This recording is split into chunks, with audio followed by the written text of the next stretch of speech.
Let's get it. I'm a full moon in Gemini. This is the vault. We doing this is the monthly training module for the full moon and shit. Right. So I think you should be able to see that. But full moon in Gemini, full moon is fullness. So fullness of intellect, fullness of curiosity, fullness of communication and skills and all that shit, man. Oh my gosh, fullness of talking. They keep it short and sweet and keep it simple, stupid. A fucking fullness of talking. A lot of chatter. A lot of it. Right?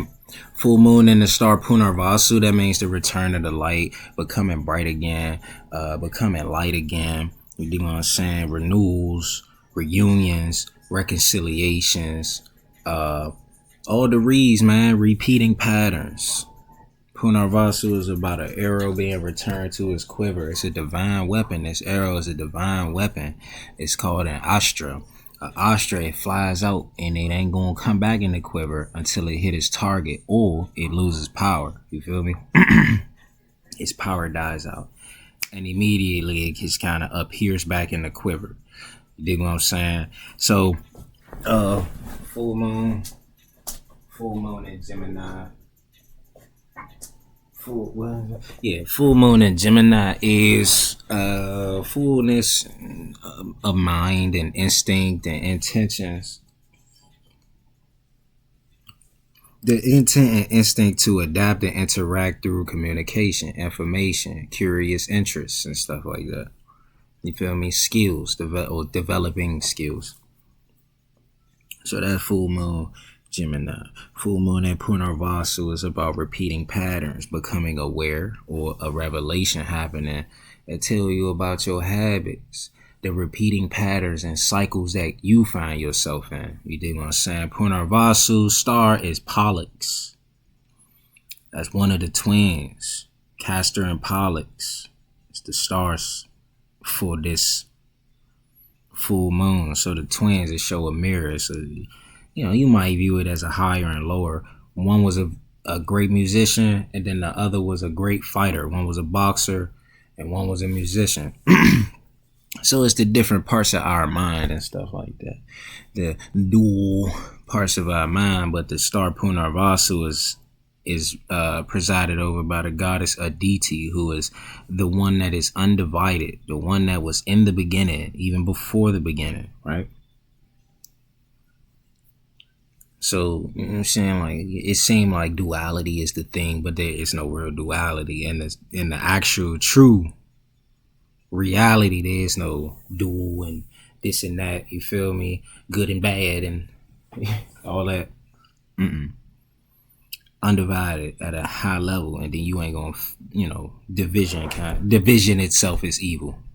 And it's kind of going against God. Because these two twins representing two is dual, but they together, they march together. Like they brothers. I'm not going against this. Like, we reunited and renewed and refreshed. You feel me? And that's how our conversation should be. It should be refreshing. It shouldn't be no gossip and all of that. You dig what I'm saying? So full moon in Gemini, what aspects is going on? Moon in Gemini is in a hard aspect to Neptune and the nodes. Neptune in Pisces, Rahu in Pisces, Ketu in Virgo.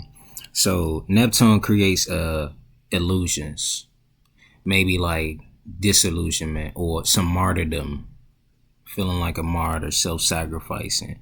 Oh, what was me? Maybe Rahu could accentuate that. You dig what I'm saying? But nose usually just cause a bit of exaggeration. You feel me? So that just gives a bit some illusions there. It's finishing up a trine aspect from Saturn and Venus in Aquarius. Saturn and Venus is, what did I say? That's like what love meets grief, or distant love, a troubled love, maybe even a karmically involved affair or relationship, right? So of course, full moon's gonna be opposite sun. Moon is also opposite Mercury. And Mercury's sign. Full moon is in Mercury's sign. He's opposite casting aspect of moon. So talking, efforts, exchange, communication, time with siblings, younger people, all of that highlighted for the rest of this lunar month. You feel me? Don't talk too much, because the kill is you blow the spot up. Sometimes you just chill. You feel me? Punarvasu, a astra, is a divine arrow.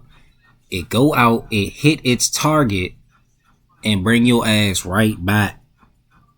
You go out, do what you gotta do, you bring your ass back. If you miss the mark, if you go past it, little to the left, little to the right, if you hit it and want more than that or something, you go past that, it all shows signs of addiction, you being on drugs. You feel me? If you on drugs, then you ain't seeing things correctly. Moon is in a hard aspect to the nose. Nose represent poison and drugs, all the shadowy elements and stuff like that in life, in addition with Saturn. Right? You dig what I'm saying? So you need clarity. You gotta go for clarity. So new moon was in perfect shot in Sagittarius. Sagittarius is right there, the galactic center. Sagittarius A. You feel me? So we purify ourselves. Perfect shot is about purification, invigoration. We purify ourselves by getting in the habit of I don't even know how to put that, but you just gotta get in the habit of trying to find God and you know what I'm saying, and do it that way. Like God, a deity, is the substance that creates, or the substance behind, substance of all out of which all things are made. Sagittarius is a sign of faith, new moon. Punarvasu is ruled by Jupiter, planet of faith. Faith is the assurance of things hoped for. Let me go to my notes real quick.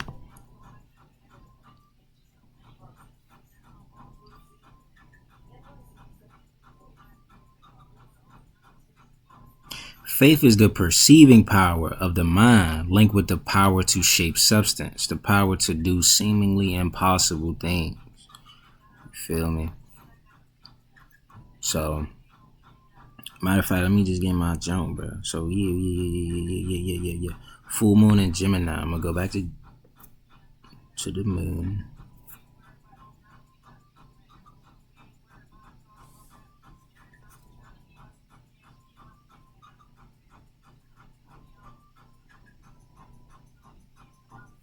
So, let me get rid of Mercury and all of that there. So, full moon in Gemini.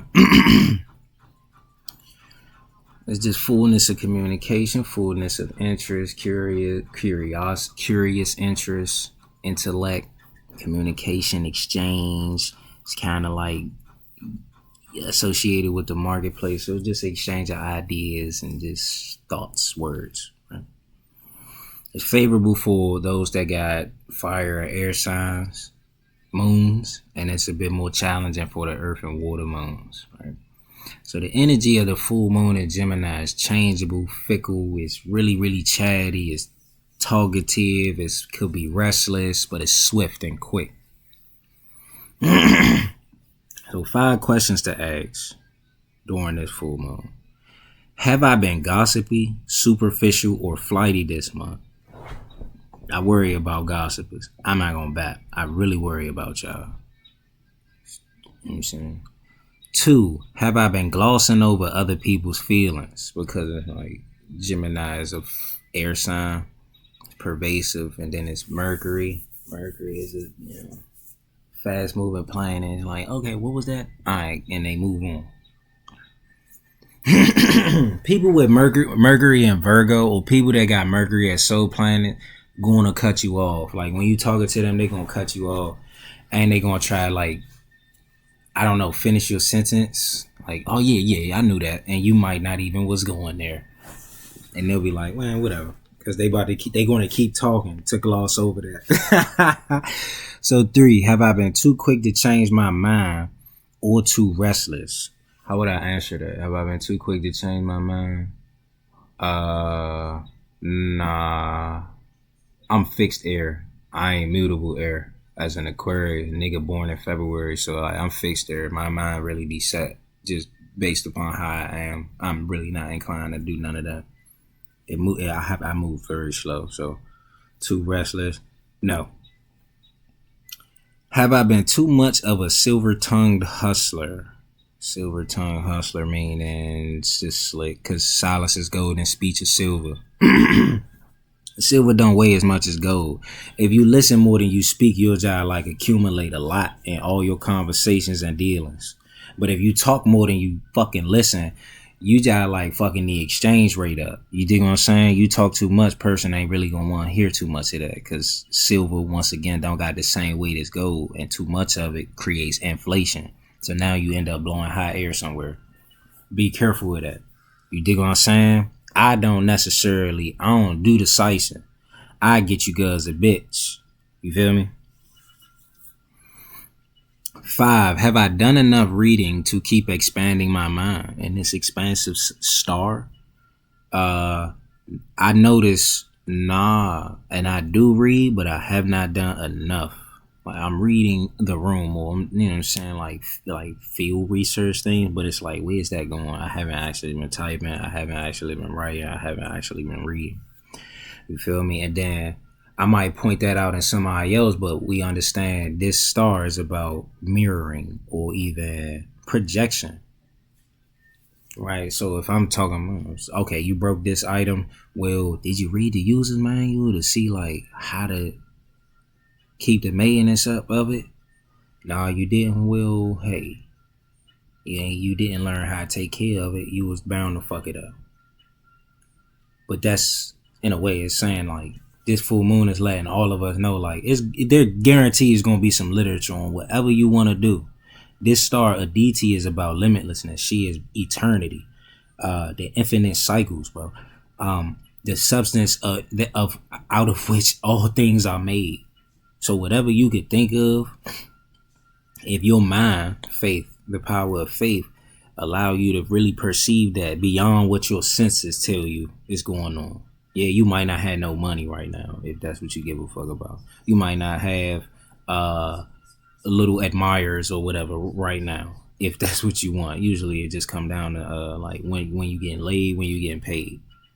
But if you have faith, you'll be able to perceive that things is always coming and going. But how have you been treating those things? You understand what I'm saying?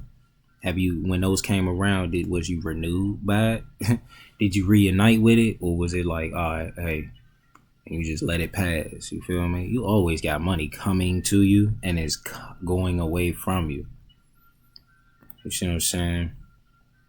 Sometimes you gotta know, like, well, okay, what's the next step, or what can I learn? Feel me? I got some ideas. I was thinking about this. Cause I be playing games with a whole different lens. Like I always played them a certain way, but I ain't trash on the sticks.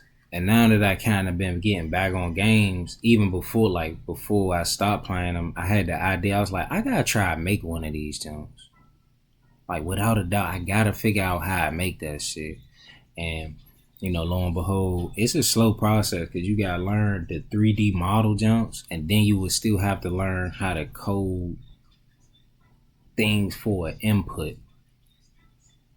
You feel me? So it's like I know I would have to do a lot of reading in that, and because this is a start of habits and practice and repeating patterns, it'd be like once you start something, you kind of just keep at it. It don't matter like what it is.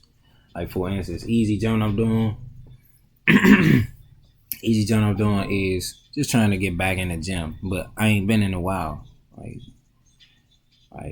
found a little comfort. I abused it maybe. I got a little greedy, so I ain't been in the gym. And I don't like the gym because sometimes it's like people just be on like they linger, or they how I might view it. It's just like go away.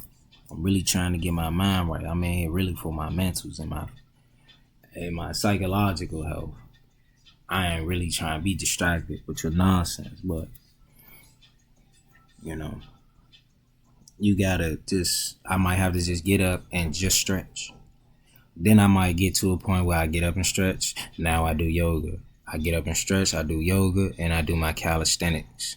Get up, stretch, do yoga, calisthenics, go for a walk or a jog. Now it's like, okay, I'm gonna meet up Foggy Bottoms Runners Club. I might have to, once I get in the routine, habit, and practice of like really incorporating the full scale of wellness, because I eat pretty decent. You see what I'm saying? Uh, Even the things that my senses consume through music or television, not television, but like what is that? Cinema. I'm kind of picky and vigilant about that. I want to watch and do healthy things. You ain't gonna catch me on Call of Duty. It's too much murder. Ain't nothing fun about that shit. You feel me? You might see me on Marvel Rivals. You might see me on a 2K. You might see me on a rock climbing game or some shit like that. You understand what I'm saying? Gotta be careful with my mind. Shit, it ain't just about reading to expand your mind, but like really getting beyond the darknesses and like some of the negative parts of the mind. Because the mind but it moved too fast for us to get a hold of it. So you just gotta let it flow. But don't be trying to obstruct it. You make it worse. You just gotta let it grow beyond those things. And that's what it's saying. Like our mind is our experiences. You just let the mind grow beyond the experiences that we went through and all that, And that don't be like, oh my gosh, you find out it's void of suffering. It don't actually suffer. Right? So just this much, slow down and be real with people. Find a balance between wanting to know everything and then taking the time to really learn. If I spent some time like really deconditioning, oh my gosh, because it probably occurred like what I say like 2018.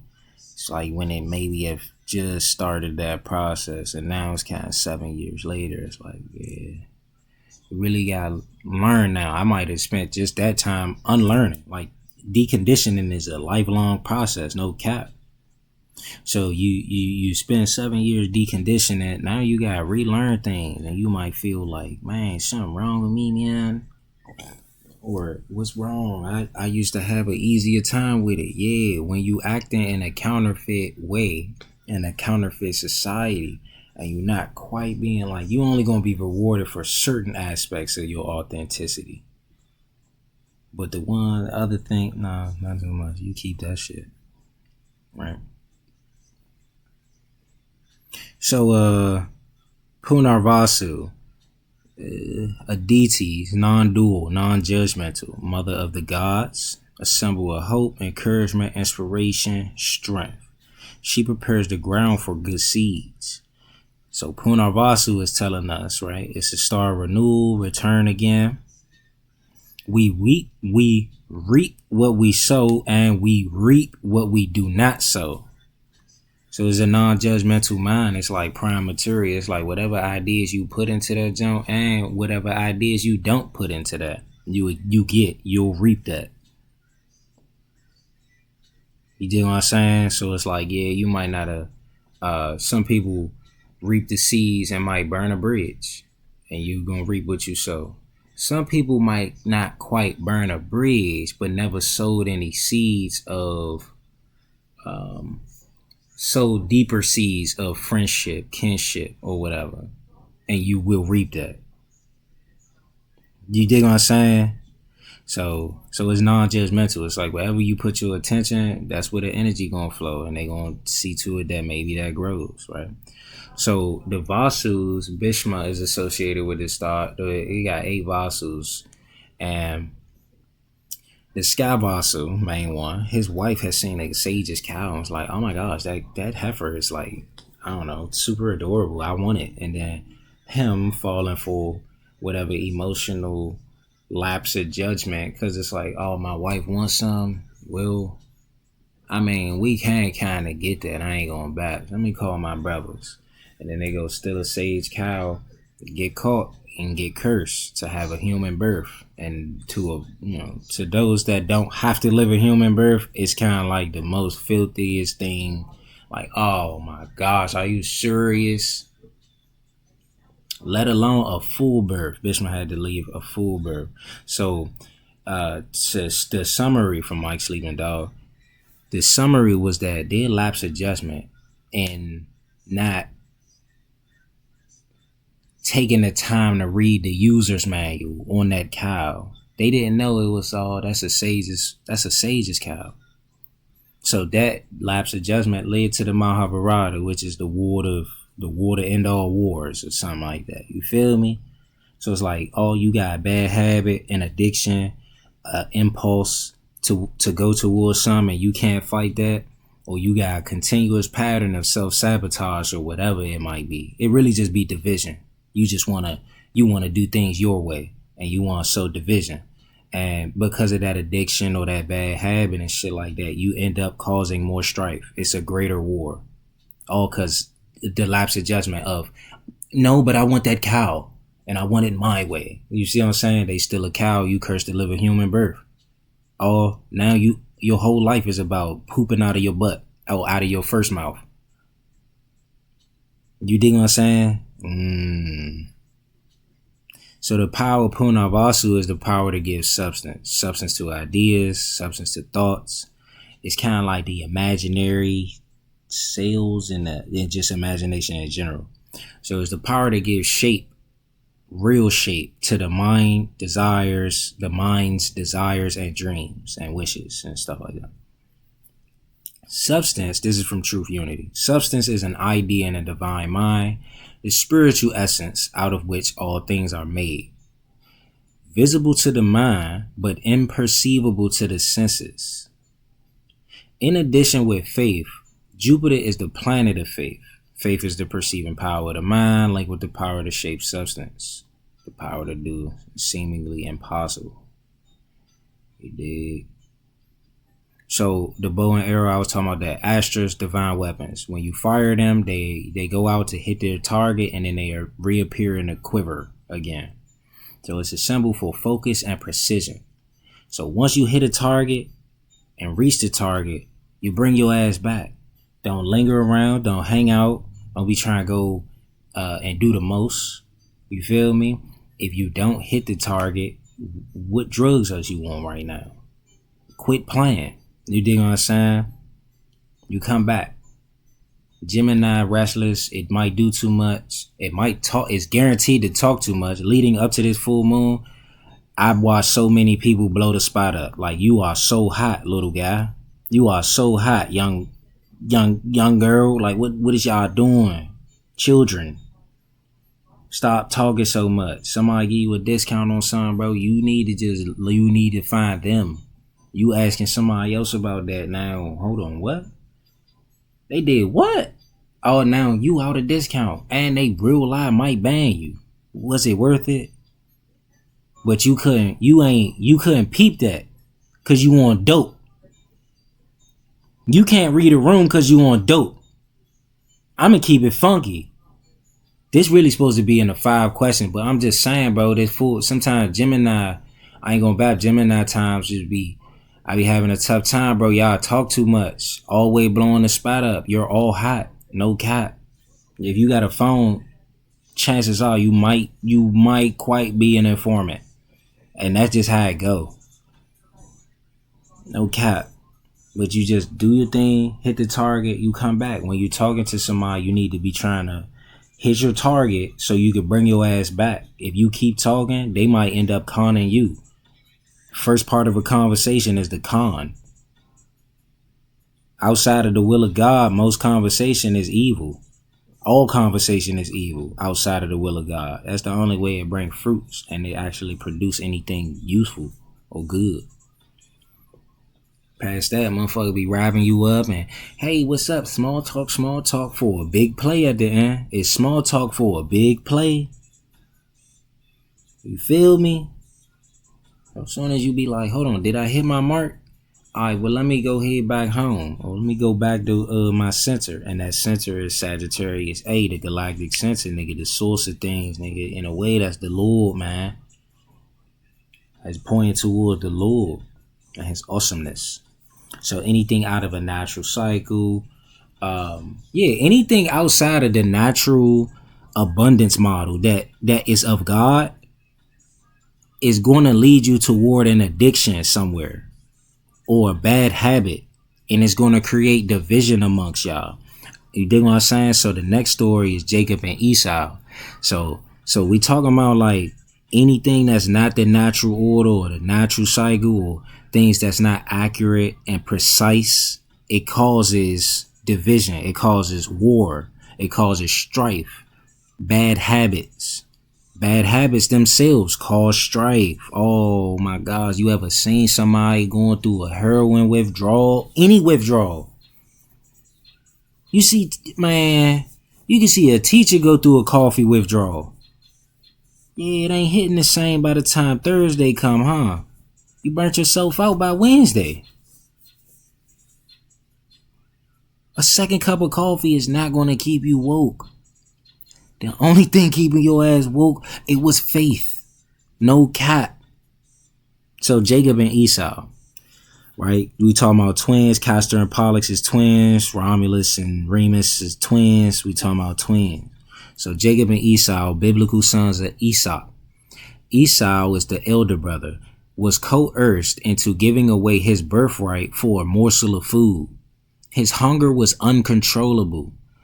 This story highlights the problems we get from a lack of self-control, envy, greed, and an uncaring attitude. In haste, we can make choices which may relieve a temporary problem, but have long-term consequences. In addiction, we forget about the consequences as our mind focuses on satisfying immediate desire. There is a loss of perspective as forbidden or taboo desires create inner turmoil. You know what I'm saying? He gave away his whole birthright. Like, he told his brother, like, brother, I'm so hungry, and it pains me, this hunger in me. I just like give you my entire birthright if you only just let me have that morsel of food. You dig what I'm saying, bro? It's not gonna be enough. Why is his hunger so uncontrollable if he's not already a glutton?